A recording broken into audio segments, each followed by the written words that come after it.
যে 5 সহজ কৌশলে চ্যাটজিপিটি হবে আপনার ব্যক্তিগত সহকারী। এআই চ্যাটবট এখন শুধু প্রযুক্তিপ্রেমীদের নয়, সাধারণ মানুষেরও নিয়মিত সঙ্গী হয়ে উঠেছে। অ্যাসাইনমেন্ট তৈরি, প্রেজেন্টেশন সাজানো, সৃজনশীল কন্টেন্ট লেখা সব ক্ষেত্রেই চ্যাটজিপিটি বা গুগল জেমিনি ব্যবহার হচ্ছে ব্যাপকভাবে।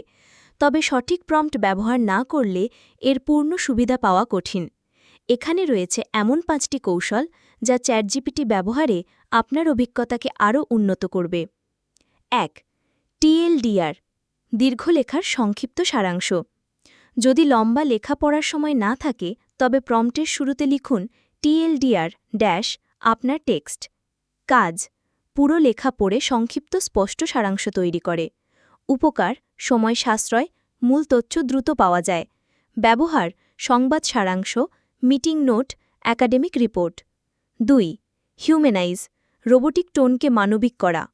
এআই-জনিত লেখায় অনেক সময় অতিরিক্ত যান্ত্রিক বা নাটকীয় ধাঁচ থাকে। প্রম্পটের শুরুতে লিখুন হিউম্যানাইজ ড্যাশ আপনার টেক্সট। কাজ, বাক্য সহজ ও কথোপকথনধর্মী করে। উপকার, পাঠকের কাছে কন্টেন্ট স্বাভাবিক ও বিশ্বাসযোগ্য লাগে। ব্যবহার, corporate email, blog post, social media. 3. নিজের জন্য সঠিক প্রম্পট লিখে নেওয়া। যদি ইমেজ জেনারেটরের জন্য কিভাবে প্রম্পট লিখবেন তা বুঝতে না পারেন, বলুন, আমাকে একটি বিস্তারিত ইমেজ প্রম্পট লিখে দাও যেখানে আপনার আইডিয়া থাকবে। কাজ, আপনার ভাবনাকে বিশ্লেষণ করে পূর্ণাঙ্গ প্রম্পট তৈরি করে। উপকার, আরও সৃজনশীল ও মানসম্মত আউটপুট পাওয়া যায়। ব্যবহার, মিডজার্নি, ডাল আই, স্টেবল ডিফিউশন ইত্যাদি। 4. ইএলআই 5, জটিল বিষয়কে সহজভাবে বোঝানো। বিজ্ঞান, অর্থনীতি বা আইন যে কোনো জটিল বিষয়ের ব্যাখ্যা চাইলে লিখুন ইএলআই 5 ড্যাশ আপনার প্রশ্ন। কাজ, বিষয়টি শিশুদের উপযোগী সরল ভাষায় ব্যাখ্যা করে। উপকার, টেকনিক্যাল জার্গন বাদ দিয়ে সহজভাবে শেখা যায়। ব্যবহার, পড়াশোনা, প্রেজেন্টেশন, প্রশিক্ষণ।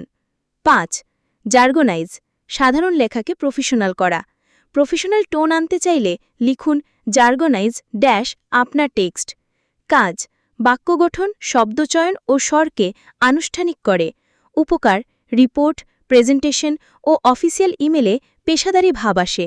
ব্যবহার, ব্যবসায়িক রিপোর্ট, একাডেমিক পেপার, কর্পোরেট যোগাযোগ। সঠিক প্রম্পট ব্যবহার মানে শুধু প্রশ্ন করা নয়, বরং এআই-এর জন্য সঠিক পরিবেশ তৈরি করা। একটু কৌশল জানলেই চ্যাটজিপিটি হয়ে উঠতে পারে ব্যক্তিগত সহকারী, শিক্ষক ও সৃজনশীল সহযোগী সব একসাথে।